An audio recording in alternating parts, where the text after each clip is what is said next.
Good afternoon, ladies and gentlemen. Welcome to the Wiley Theater, and welcome to all of you that are joining us on Teams and Facebook Live for this TRADOC Leader Professional Development webinar. I'm Mike Prevost from the Knowledge Management Office here at TRADOC, and we're thrilled to have you join us today as we delve into the topic of cultivating a data literate workforce.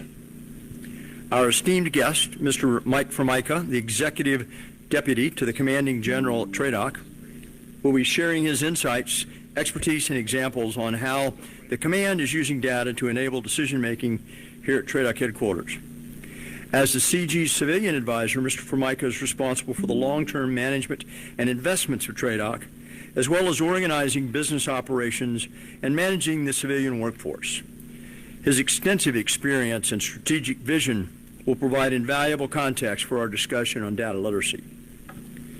We're equally delighted to welcome Mr. Jordan Morrow, a renowned author and data analytics leader who has traveled all the way from Utah to share his wisdom with us today.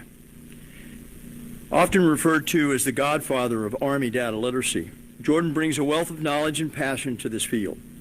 He's the author of several influential books on this subject, including Be Data Literate, which is widely seen as the Army's approach to data literacy.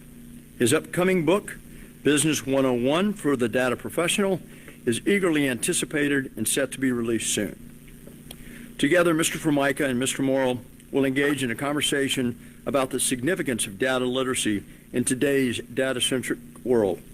They'll explore how being data literate can empower individuals, teams, and organizations to make informed decisions, drive innovation, and ultimately gain a competitive edge.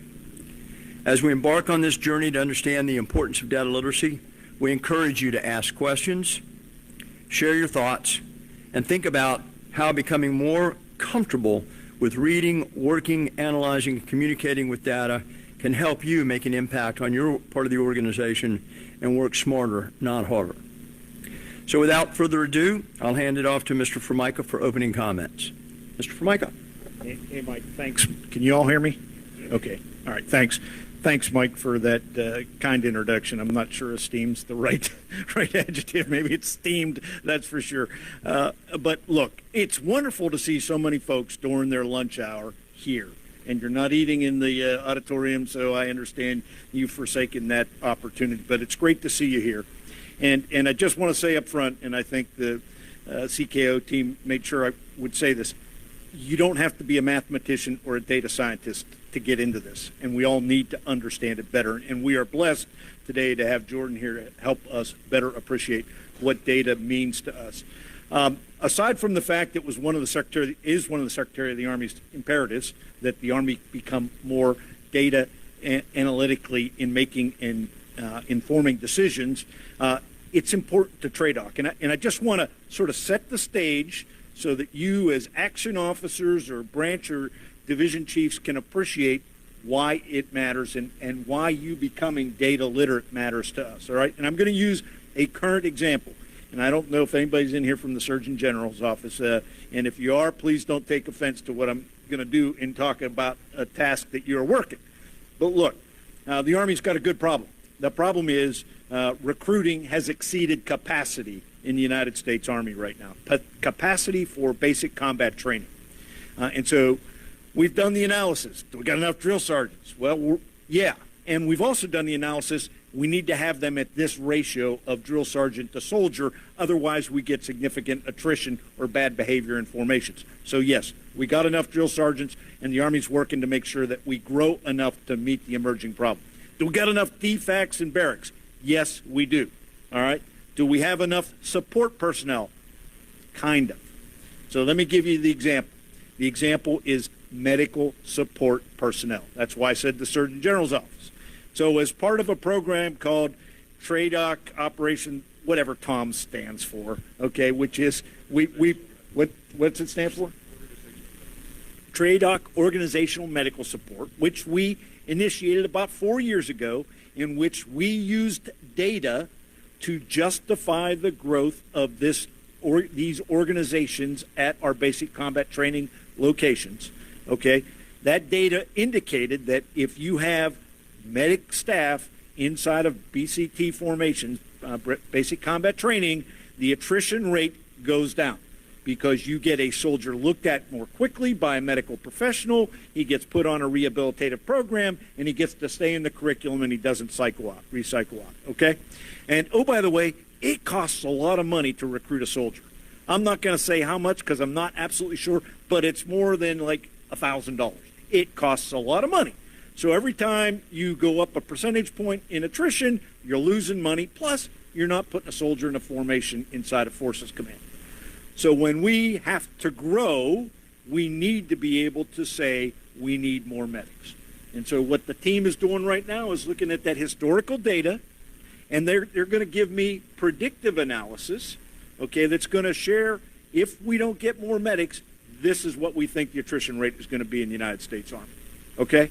And I am just literate enough to ask those kinds of questions, okay? And I want you to become literate enough to understand that data and to be able to ask those kinds of questions and then help me with that information justify the resource requirements we need in TRADOC to be able to do the tasks that we have, or share what we think the outcome will be because we've got the data that will help us appreciate, no, we're going to have an attrition of XXXX soldiers at this amount of money that aren't going into formation, okay? So that's just an example to help bring you into the conversation and whet your appetite, which is already probably whetted because you're in the theater, okay? So glad to do that, and looking forward to gaining a better appreciation from our subject matter expert, Jordan here, who, oh, by the way, that is a West Point shirt, okay? On an individual that is into fitness, as you can see as well, all right? And he is, you heard, no stranger to the United States Army. As I spoke to him, he's worked at Fort Liberty, he's worked at Fort Moore, and he's been out to Fort Leavenworth as well. And so we are blessed, sir, to have you here today. And I'll turn this over to you to help better illustrate what we should be thinking about. Yeah, thank you. I'm super happy to be here at Fort Eustis today. I've been working with the Army now, as he just mentioned, for over 3 years, advising, consulting, traveling around, talking, whether it's data strategy, data literacy, which is my baby, and the opportunity to share more thoughts on it with you today and give you a call to action that as TRADOC launches their data literacy course today, that you sign up and do that. Now, Mr. Formica said something very, very important. You don't have to be a data scientist. You don't have to be as nerdy as I am, okay? Let's just put that out there. What we want is that you develop a confidence and comfort in using data. By show of hands, and sorry if you're online, you can raise your hand, but you might be the only one in the room doing it. How many of you in here would consider yourself data literate? Everybody raise your hand. How many of you use your weather app to figure out? Like I traveled yesterday, I was keynoting at an event in Chicago, so I needed to see the weather in Chicago. I had major flight issues getting here last night, so I'm figuring out data that way. We're always using data and information to make decisions.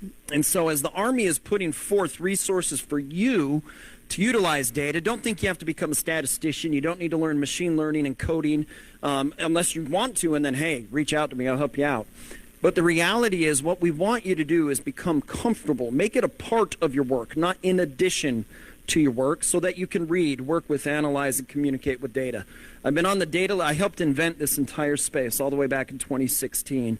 Traveled the world on it, and I work with organizations all over the world. And the organization that I have said is #1 at data literacy is the U.S. Army.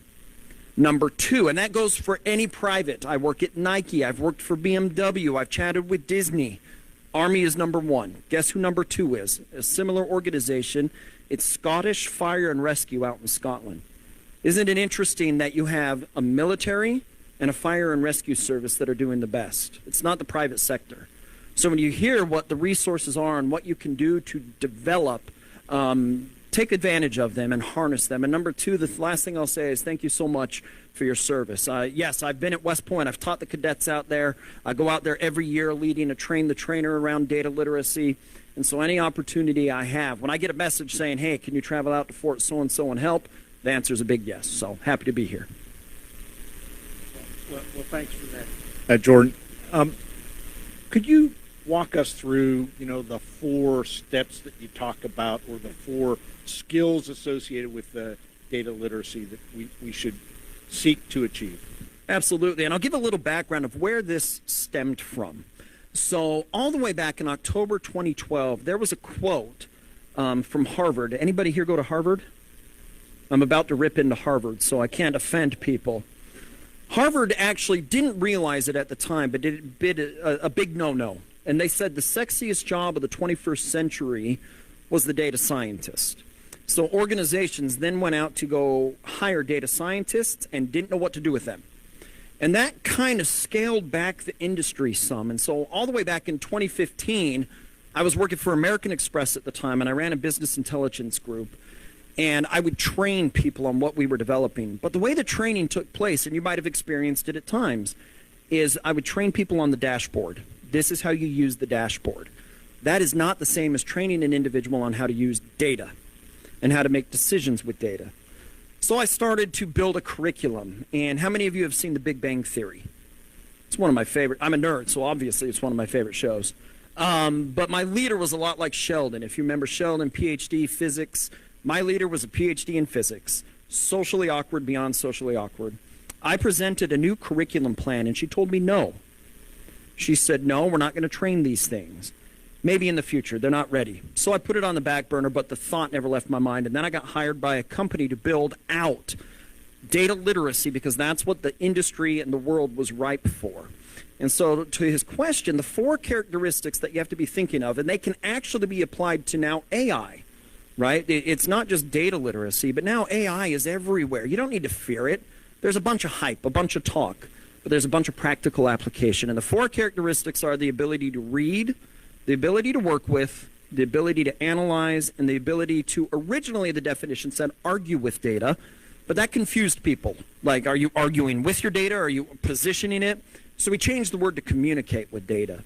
So notice, again, data science is not in there, coding is not in there, math is not in there.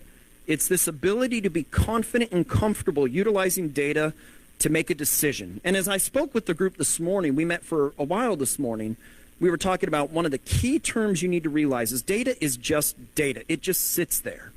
It needs you, a human, to help bring it to life. So those 4 characteristics, the narrative around it, the context around it, and then applying it to make decisions. If I go back to that weather app example and you think about a weather app, you look at it and it says it's cold, so you make a decision to wear something warm. Or you look at it and it says it's sunny and you look outside and it's raining and you know you need an umbrella. That's just intuitive. So when we think about data literacy, I don't want you to think of those 4 characteristics as new additions to your job, but augment and integrate them into your job as a part of what you do. Yeah, and if you could build on that intuition and how your experience combined with your data literacy leads to, better decisions. Yeah, so I think at times there is a misunderstanding that we say data literacy, the data should be saying everything, and that's not the case. I want your intuition, I want your gut feel, I want your experience, because guess what that stems from? Personal quote-unquote data points. The example I shared earlier today was Scottish Fire and Rescue. They're doing awesome. I traveled out last year in May, and it was like a 3-day event. I was the only speaker for 3 days, so I did get sick after that event. But the example I came up with is, imagine you're a firefighter, and when you're fighting a fire, you hear a popping noise. And 8 out of 10 times, that popping noise indicated to you that the floor was going to collapse. So your gut feel tells you to leave. That's data.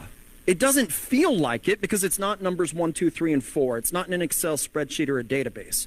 But that is personalized intuition. It's personalized data, right? I'm a rugby coach. I love the sport of rugby. And as you're watching the game, you're basing off new decisions, strategic decisions, based on what you're seeing in the game. That is probably based off of data or something you've learned. So to the point, it is the human plus the data that we want to be bringing to light. And I like the term to harmonize it. Right, we were talking earlier that there's 2 extremes. On one end of the extreme, you have only gut feel, don't worry about the data. The other end of the extreme is only worry about the data, forget the human. Harmonize those things. At some times, the data will overtake the human, and at times, the human will overtake the data.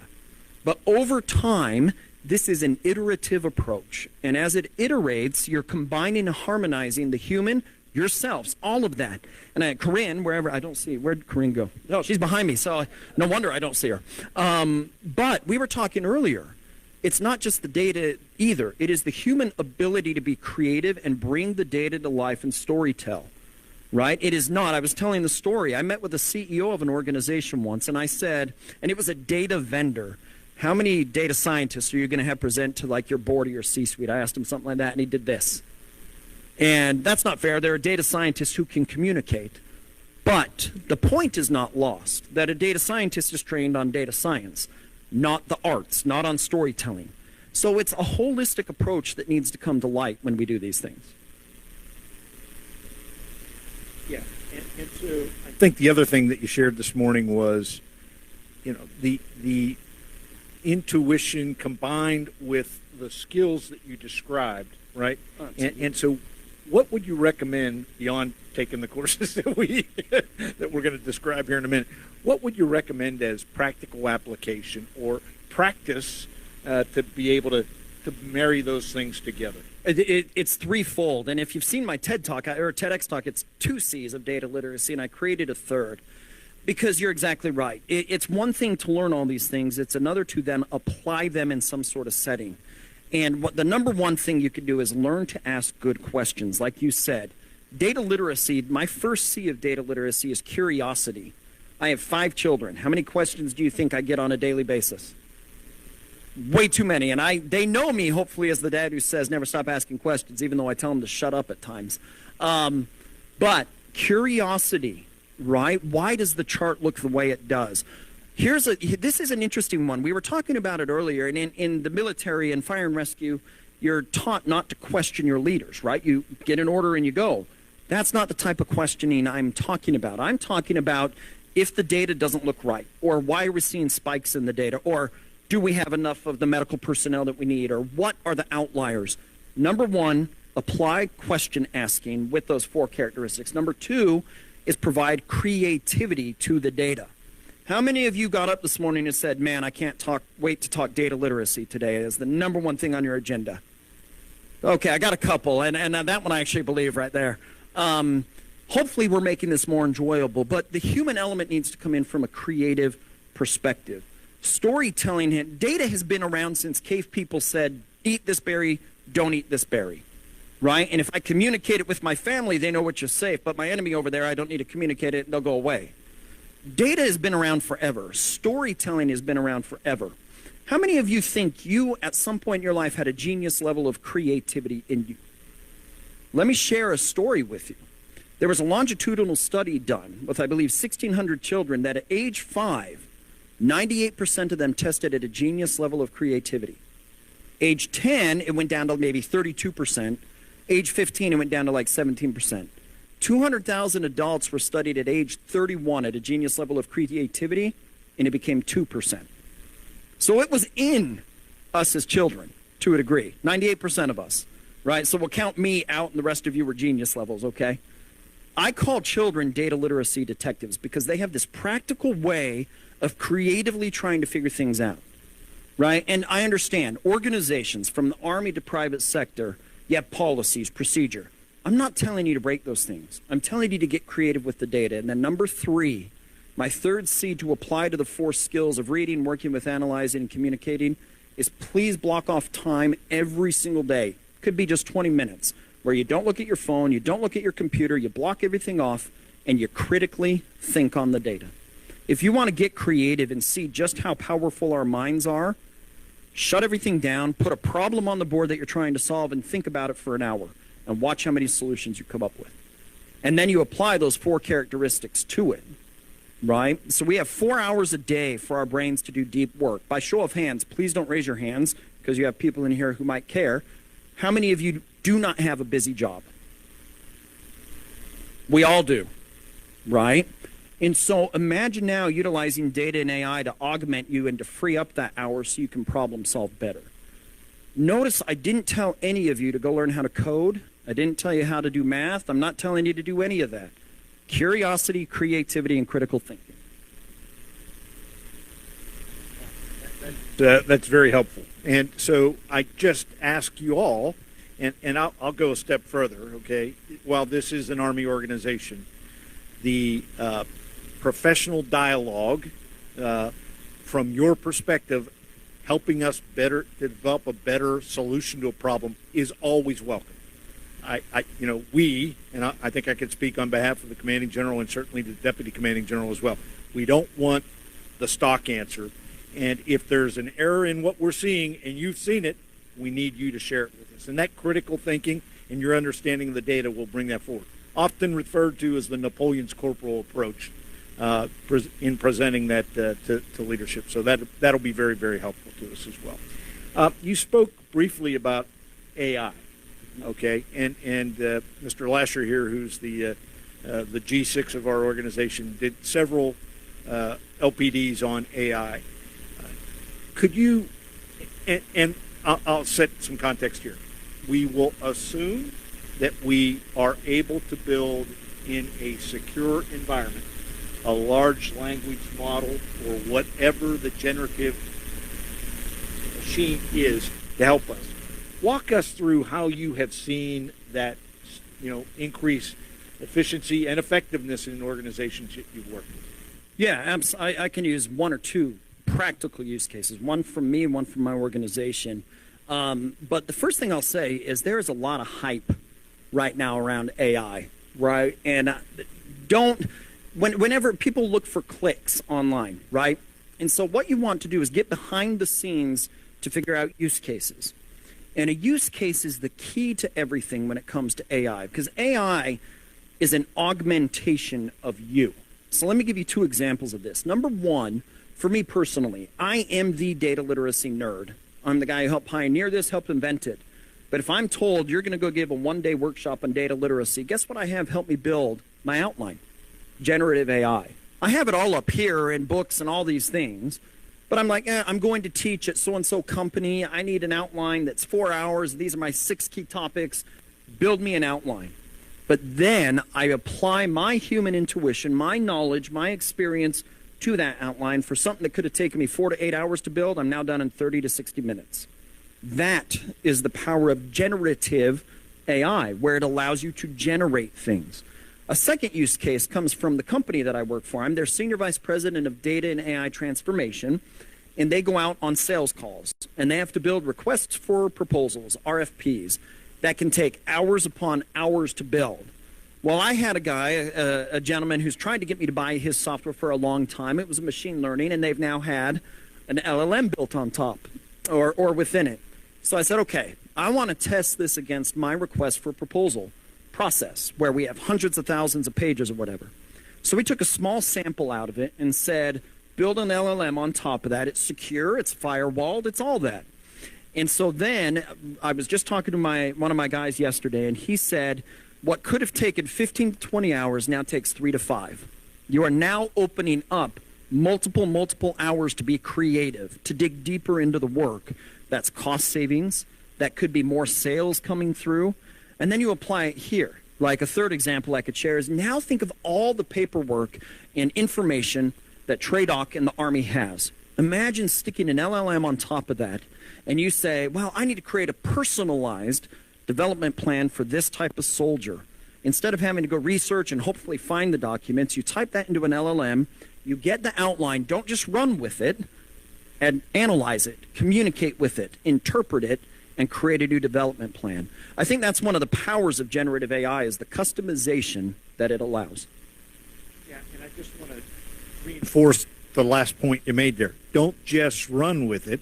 Then you applied the tasks associated with being data literate to it, which is huge. And the example of training development is one that we clearly appreciate in this command and for which the Combined Arms Center is working. And we hate using the word working. We like to say is on, milestone X versus milestone A. Okay, so but this is really important to us that we're able to figure out how to build a large language model and then have the skills by usums to be able to use it appropriately and so it's One thing, I love what you're talking about, training and development, because I want you to now imagine an army where a generative model is built internal here, and you are now customizing the training plans for each new soldier that comes along. That doesn't take much, right? I don't know, how many, show of hands, how many of you have ever used ChatGPT or Claude AI and those things, right? Just a couple days ago, I did a post on LinkedIn, and I used generative AI to generate an image. And someone's like, how'd you do that? I typed it in, right? I played with it. But to your point, now imagine an LLM on top of it, where you have specific dietary things that you can give someone who may be struggling with their health, specific fitness regimes that can do there.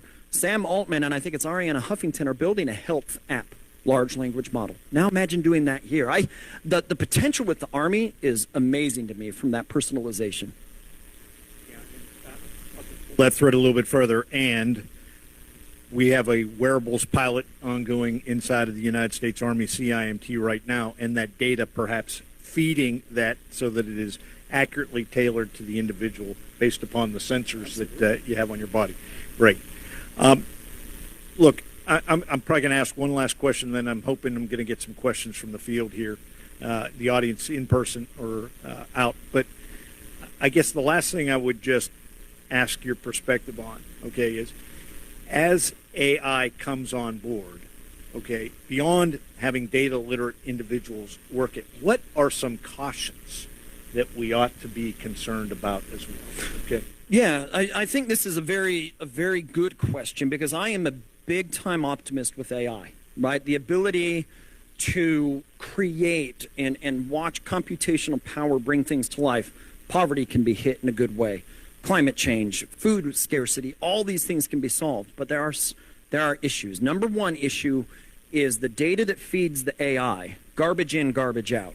So there should be good data governance, AI governance there. Not only that, I think there's been this misunderstanding. There's a great book out there by Kathy O'Neill. I was telling them about this, called Weapons of Math Destruction, where it came out. This is all the way in 2018 is when it came out, 19, and black box algorithms, right? An AI is built off of data that might have been built by a human. And so when that occurs, those four characteristics of data literacy can be transposed to AI literacy. Are you reading the results correctly? Are you working with it and evaluating it right? Are you communicating with it? All of these things, not running with it. One of the biggest things you can do, there was an attorney that quoted a case or two or whatever that came out of AI. Those cases didn't exist, and I believe that attorney got disbarred, right? There was a Samsung employee who put code, IP, into an open model. Can't do that, because then the open AI gets out there. So when we work with AI, number one, we have to look at the data that's feeding it to make sure there's not bias, because it's built by humans and things like that. Number two, how many of you have heard the term hallucinations from AI? This is where the way a large language model works is it's reading all this data and it's building a prediction of the response, and it gives you that response. Well, sometimes it hallucinates. And a lot of people fear that. Well, let me ask you this. How many of you think humans hallucinate with data? Just look at politics. They misuse data left and right, right? So you don't need to fear hallucinations, and you don't need to fear people using data as long as you're reading, working with, analyzing, and communicating with it well. And then to go on a bigger scale, there are concerns about AI with artificial general intelligence, which is where AI is us. And that's not too far away. And how do we cope with that? How do we work with that? When quantum computing, not to get too nerdy, occurs, what do we do with cybersecurity and AI when it can hack through all the models super quick? You have to build quantum security super quick, right? So there are those concerns that are further down the way. But the big ones for the here and now and probably the next foreseeable future would be ensuring the data that feeds it is good. But number two, as an individual, make sure you're evaluating the responses, you're understanding how to apply them, and if you don't research them, don't use them. Right? You don't want to be the attorney who got in trouble because he quoted cases that did not exist. At least one. I shouldn't say cases. I think it was at least one, maybe multiple. So those would be the concerns. But the other thing that I don't think we need to fear quite yet is there's such a big hype around job loss. Yeah, industrial revolutions create change. So what I would argue is that we want to become more indispensable by taking the training that you provide here, by taking literacy courses, by getting more comfortable. I have lots of resources I'll send to the team so they can share out on books, maybe podcasts and things, just to get more comfortable with it. Yeah, so, again, just pick up on a couple themes. While AI is in our future, it isn't here yet. And we are working very hard. Mr. Lasher can perhaps have another session on this, to bring in this secure capability large language model.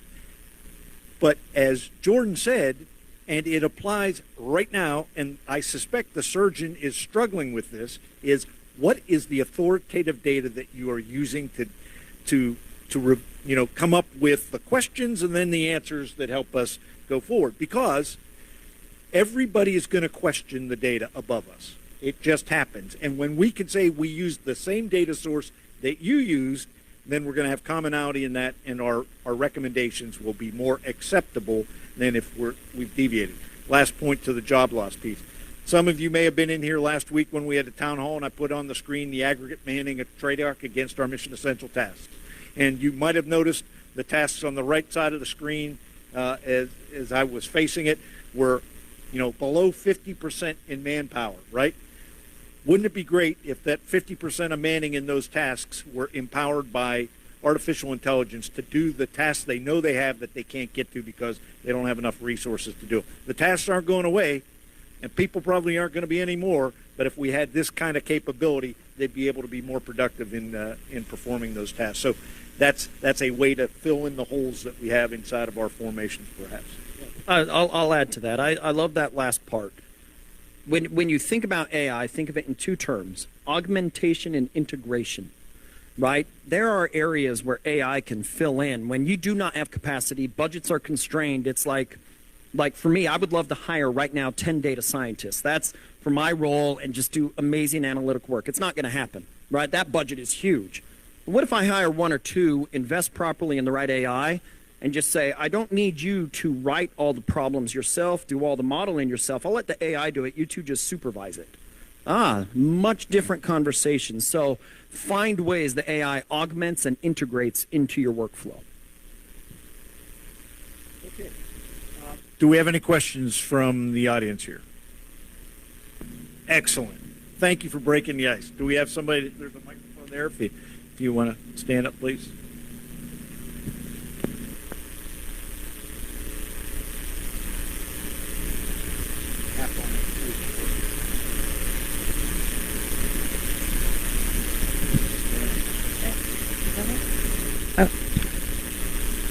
Am I on now? Okay. I'm Beta Moore, and I'm the TRADOC Command Librarian. And I have two pieces of information. So, one, I want everybody to know that the Army University Library System does have Mr. Jordan's book, Be Data Literate. It is available as an ebook. And the headquarters TRADOC Library here has a paper copy. We do have the other books, but it depends on where you're located within TRADOC, so you may or may not have access to it. The other thing I would like to say, and I don't know if TRADOC needs this or not, but I know the Department of Energy has an interagency agreement with other federal agencies to mint DOIs for data sets. So if that is something that TRADOC needs, I'm happy to have a conversation about what would be needed. It's not like I could flip a switch and make that happen, but there would be things that would need to be put in place. So I just wanted to put that out there so leadership is aware. Number one, I will say this, and I will work to get this for the library. My first book has a second edition coming out next month, and guess what I added into it? AI. So the conversation with my publisher was, do I write a whole book, or do we just add it to the first? So I'll see if I can't just get you a license for your library for an e-edition. That way you don't have to repurchase it. So, and I'm glad you saw your flashlight was on. I was going to tell you. I thought you were so enthused.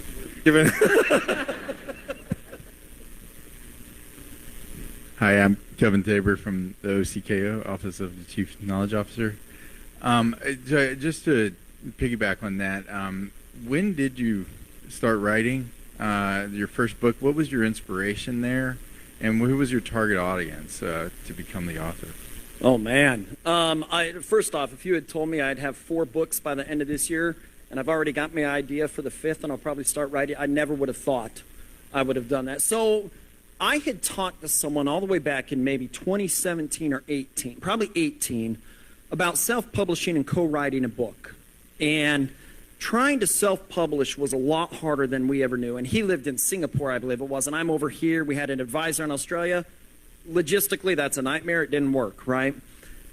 And so I don't know if the thought ever left me to write a book, wanted to write one.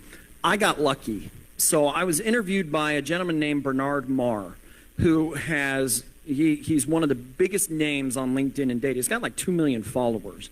And I became kind of a friend with him, and he interviewed me. And it just so happened that he was published by the publisher that I'm now published by, and they reached out. And they said, do you want to write a book? And I'm like, yeah, I'm in. And then they're like, okay, you have to submit a proposal still. So I was thinking I was in, and I was like, no, we have to approve everything. And it was a lot. It was like, I forget how many pages my proposal was and all of that. The target audience of book number 1 is everyone. And there's a story that I have about that.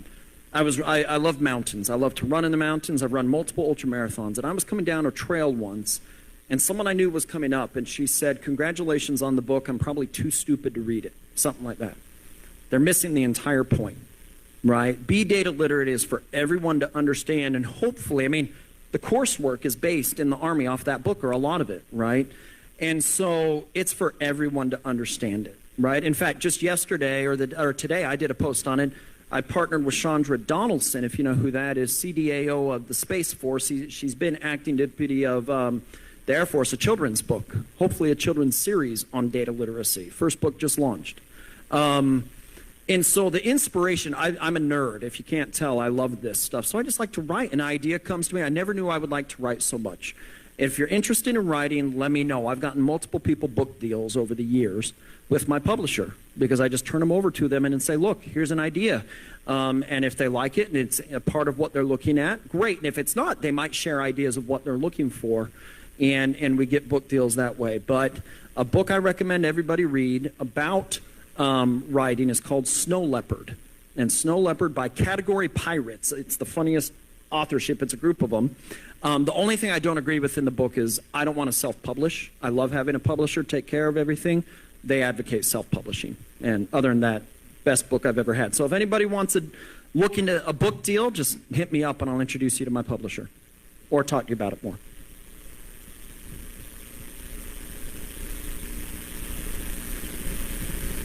Sean Rosh, TRADOC Quality Assurance Office. How would you measure data literacy in an organization? So the measurement of data is a very interesting question because data, the way that it happens is it integrates into processes. So attribution becomes hard. Data literacy is similar because what you're doing is you're teaching skills that get then applied to processes or applied to something else. So let's use a business example. I increase someone's data literacy, or I hope I do, who then uses that data literacy in a marketing campaign. How would you measure the attribution wall? So some of the things that I recommend you do is you set target metrics before the data literacy initiative happens. You can do an assessment of those that are about to take the data literacy course and content. They go through the content, you reassess. But you can't just reassess once. Because if you go through content and they test really well at the end of it, what if 6 months later they've stopped applying it? Where would their data literacy go, right? Talking about fitness, if you lift weights and do all that and you quit, what happens to your muscles, right? They're going to degenerate back down or whatever. And same thing with data literacy skills. We get good at what we practice. So I would actually create your data literacy program and in parallel, at least twice a year, run assessments just to see where organizationally it is. And then as you get further along on your data literacy journey, you might have data science assessments. You might have data consumer assessments. You might have different assessments that you create. But you measure it that way. And then number 2 is more intangible. You start to measure how much data is being used in decisions. And you actually track it, right? When I was at Scottish Fire and Rescue last year, I met with senior leadership the day before the event. And I talked to them. And then the next day or the day after, one of those leaders said to me, someone presented something to me, and I believe, if I remember right, asked them, what data did you use or where's the data? They didn't have it. They made her go back and do it. So start to measure how much data is being utilized in decisions. Ask them for it. So I would do assessments and then the intangible of measure where data is being used and how often. A great by the way. Thank you. Quality Assurance Office. Yes. Major Drake. I work in Futures and Concept Center. We're the neighbor of TRADOC. So that was my question, but that means I can ask my second question, which is, you mentioned the Army is pretty data literate, and I'm curious what indicators gave you that impression that the Army is data literate. I'm not disagreeing. I'm just curious. So I'm going to clarify what I said. I said they're doing the best at data literacy. So that is a different score. Like when you look at the metrics that are out there, I will say this. I have found the Army, compared to the private sector, extremely intelligent. And what I mean by that is there's a dedication in the Army to education. Whereas in the private sector, what you find is when they leave university, they get caught up in the rat race and all of that, and they just do their jobs. Whereas I think the Army has an ongoing knowledge base and growth.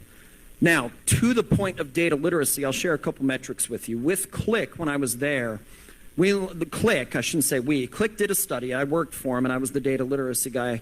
And back in 2018, I think, is when we launched it. And it said around 1 in 5 people were fully confident in their data literacy skills. Then comes along March, I think, of 2022, and Click relaunched new survey results.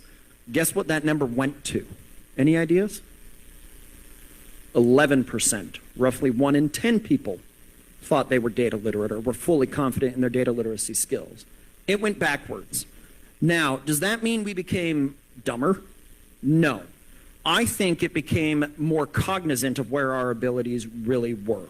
We had just gone through COVID, data was being released everywhere, so you had people who were probably tired of seeing data points or didn't understand how to read the data points.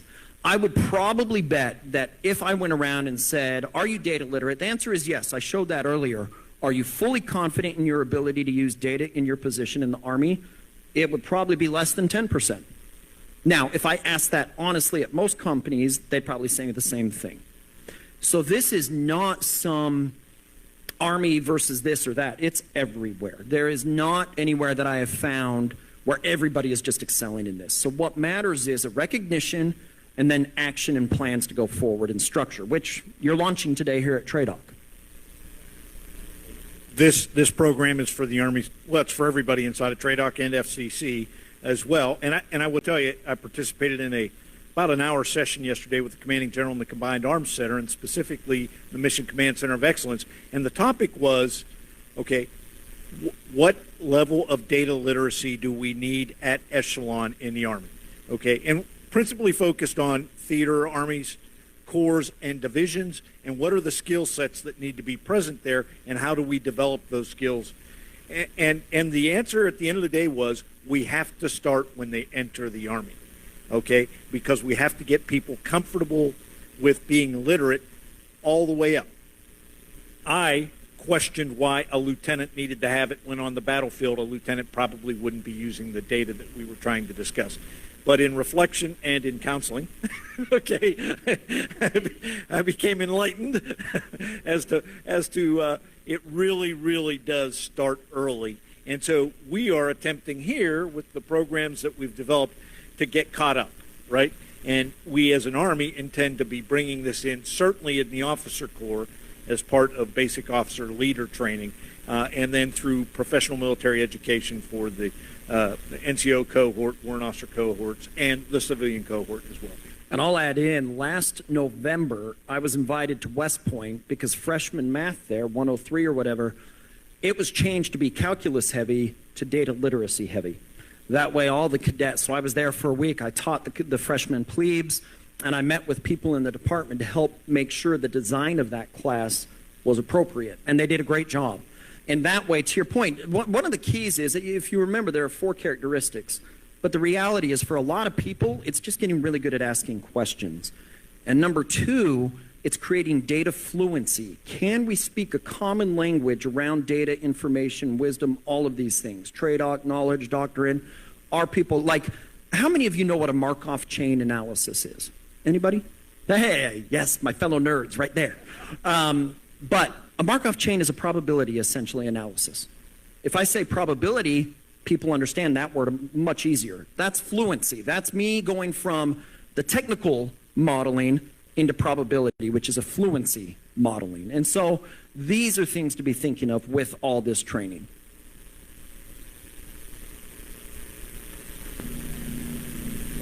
We got a couple. Good afternoon, sir. As someone who has worked for the military both in uniform as a contractor and now as a government civilian, one thing I've seen that has evolved is the use of dashboards, for example, which brings me to my question. What are your views, and I'm specifically looking for do's and don'ts, best practices, with regards to data visualization? Oh, yeah. I could talk a long time on this. Data visualization and dashboards are powerful and good for solutions as long as there is a purpose and an endpoint to them.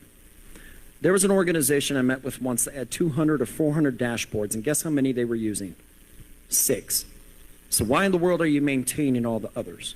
And I would do the same thing here. One of the things that I would do is if you use dashboards, reflect on them and say, what information am I getting out of here? Does it tell a story? Right? And if it does, and you can tell me the purpose, then you're going in the right direction. If you've got human narrative, human context, all those things that are bringing insight to life, that you can make a decision. That being said, there are some data visualizations that just need to be descriptive analytics, which is the first level. It tells you what's going on. Sometimes we need that. But if you wonder why in the world you're either one, building a dashboard, and you don't know if anyone's using it, I advise this, but please don't get me in trouble. Stop sending it and see if anybody barks at you. Right? Number 2, instead of doing that, reach out to everybody you send it to and say, are you even using this? Right? And maybe you don't go from 200 down to 6. Maybe you go from 200 to 20. But what you do is you pivot them. Data and analytics, dashboards included, need to not be set it and forget it things. They need to be iterated upon quarterly. Okay? And that means sometimes you'll go with something for a long time and then you find it's not working. And that's okay. But always make sure you know what the intended purpose is. And number 2, hopefully you can get decisions based off of it. If it's just a bunch of information sitting there, I'm beholden to a degree to say get rid of it.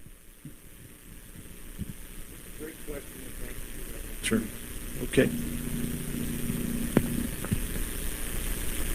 Good afternoon. My name is Jacqueline Blackwell. I work with the DCSG 6 and with the KM superstars that you have producing this course this afternoon.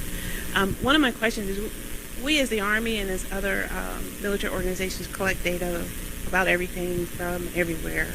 And one thing I've noticed is not all of that data is actionable towards decision making. And so I believe that the same data can be used for multiple frames of reference based upon the use cases and the human application of knowledge towards it. Is that your same perception? 100%. You'll hear me talk, especially with AI, because of all the hype that exists with AI, is it's use case based. And what I'll talk about here is I have what I call my 4 rights of data and AI. The 4 rights of data and AI are the right data and AI at the right time for the right objective with the right literacy. Those are the 4 rights. That can be, one data set could fulfill 50 different things. And so what we really want to boil down to is good data governance, engineering, and architecture on the back end that solves multiple purposes. Because you're right, here's a statistic for you. I don't share a lot of stats. Back in 2022, it was predicted 180 plus zettabytes worth of data would be the annual data sphere next year. That's 21 zeros after 180. Guess how much data we're producing a day? A metric I saw not too long ago. 100 zettabytes a day. Okay? That doesn't matter. How many of that is pictures of cats and someone's dessert on social media, right? Same thing here, right? When you know what we were talking about this earlier from a data strategy perspective. What is a data strategy? If it's full of buzzwords, it's not a good data strategy. Organization strategy is your data strategy. All it is how are you using data to meet your organizational strategy? Find the data that supports that. And you could have one data set that solves 1,000 things. But yes, 100% use case based. Here in the front. So, Brett Patient from CKO. So we talked about process. Mm-hmm. We talked about data supporting process. Yeah. What is the value of mapping processes to get data understood and in context? Oh, I'm a huge believer structure and mapping matter, right? One of the things that ends up happening in organizations is you buy a tool or technology and you think, that's it, we solved the problem. A tool or technology is not a process or a strategy. It is a supportive thing. I'm a big believer to map out processes to find out purpose, context, narrative, applicability, and maybe the key word, feasibility. I think sometimes we forget that we have these ideas for this easy button, go do the sexy thing with AI, but it's a 5-year project that's not feasible with the resources and everything like that. So you can put it on the back burner. So to your point, process mapping, structuring things out, it's doing all the legwork up front to make sure your outcomes are good. Usain Bolt's quote or whatever, he trained, or someone said, or Usain Bolt said he trained 10 or 20 years or whatever to run for 10 seconds. Right? The 10 seconds is your analytical insight. The 10, 20 years or whatever to get there is your process mapping. It's your sourcing of the data, the cleansing of the data, the literacy training, and then you make it a part of you, and then that train gets rolling and you don't stop. Hi, sir. Hugh Davis from the G149. So there's an art and there's science in data. So my question is, as a leader, how do we build confidence and demonstrate confidence in the data that we're having? How do we as a leader put a test to it? All right, I'm going to give 2 things here. Number 1, there's going to be, though, like if you try and boil the ocean, you're going to run into problems. So create proof of concepts and wins and celebrate and share those out to the world if you're a leader. Share where it's working, where it's not working, and all that. And then I'm going to give you a formula that I have because I think what you talked about with confidence is key. It's AI plus HI, your IQ, plus EI, your EQ, equals data analytics and AI success. And what I mean by that is when so many people don't go to school to be educated in data analytics and AI, they might not have confidence, they might be fearful, they might hold back, they might do a lot of things that hinder the work right up. That's why emotional intelligence matters so much as a leader. Understanding everybody. The people side of this is by far the biggest roadblock to success. I can get clean data, I can buy great tools, I can do all of that, but if people don't want to use it, what good is it? So that emotional intelligence might matter more than any of it. Because you can have a high IQ. How many of you have ever met someone who's really intelligent but horrible with people? Right? You run across it all the time. So that emotional intelligence from a leader is key. Understanding how people are going to operate with the data, how to make them believe in it, how to gain trust in it. And that's why celebrating wins, newsletters, community. This is a community, right? Utilize it for success. And when you have leaders that are behind it, march forward. That ends the questions, and now you're going to do a little demonstration. Yes, sir. I'd like to thank you and Mr. Morrow for coming today and sharing your experience and your expertise with us. I hope everybody found it as engaging as I did. We're going to take the last couple of minutes and look at the TRADOC data literacy program that we're rolling out today. And our goal is to create an engaging and interactive environment where we can all learn and grow together in this data-driven world. So I'm going to turn it over to Corinne Sibley to talk about that program a little bit. Okay. All right. Thank you very much, Dr. Prevost. Next slide, please. Thank you. So what you're looking at here is the TRADOC Data Literacy Portal. One of the things that we are called to do as KMers is get the right information to the right people when they need it. And we recognized that there were many, many wonderful courses being offered across TRADOC. People were doing great things, including our friends from the FCC here. And what we did is we put it all in one place. So what you see here in the middle, Army data literacy training, as well as executive courses, all of that information is right there for you to sort of be able to see and determine what you need. Because we have also recognized that not everyone needs the same data literacy training. It's not one size fits all. So we've offered that there. And then one of the other things that we did as we collaborated with really smart people across TRADOC in this field is that there was a need for sort of some baseline training to level the playing field so that you can take this 1-hour self-paced course. You can really understand why this is important to become more data literate, and also understand key terminology and definitions so that you're better prepared for a lot of the other courses that are offered. So I want to show you here to the left. After I kind of give you an overview, we're going to offer a QR code on the screen. We also have flyers at the front of the auditorium. But after you take that 1-hour self-paced course, we strongly encourage you to take a look at our Data Literacy 101 course. So right here on the page, this is a public-facing page. You can go there, you can register for the course, and Dr. Prevost actually is going to teach that course right here on Fort Eustis. It's a 3-day course, and once you take those 2 courses, you're really going to be better prepared to tackle your data literacy, and then learn more things about data, how to read, work with, communicate with data. So the other thing I will point out here on this page is our KM Academy. So like we've mentioned before, KM, we're jack of all trades. We help you do your job faster, easier, and just really help you be more effective in accomplishing your mission here at TRADOC. So I encourage you to go to the KM Academy, where we have tools training, where you can learn things like how to create a SharePoint list, get your feet wet with some Power BI training, things like that. So please check it out. And what I'm going to do next, if we can go to the next slide, I promised you a QR code, so please scan it, check it out. It'll take you straight to the page that I mentioned on your phone. And one thing I don't want to forget to mention, you can learn more about Jordan's book. There on the page, we've got his TED Talk. I strongly encourage you to listen to Jordan's TED Talk. It really did do wonders for me just to start to understand how to become more data literate. So thank you all for coming. Karen, thank you very much. You're welcome. And I've started the 1-hour course. And I encourage everybody else to do it as well. It'll probably take me 10 hours. Folks, please think about doing the 3-day course with Dr. Prevost, okay? And supervisors, make time for your folks to do it, okay? This can only help us all get better in everything that we've just discussed today. And Jordan, I'm going to give you the final word here, but thank you you so much.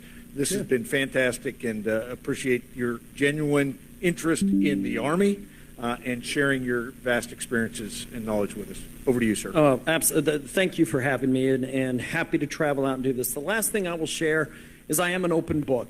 Connect with me on LinkedIn. You can email me questions. I will provide resources to the group. But like I said, I got connected with the Army years ago through a simple LinkedIn thing, and I've been advising and working with the Army for 3 years since. And so I'm an open book. I get invited to do these things with the military often. So just let me know what you need. And if you're even not knowing, besides doing this, what books to read, besides my own. My publisher would like me to do that more, and I don't do it often. But no, I have other resources, other books and things, and thank you. Just connect with me. I'm happy to help.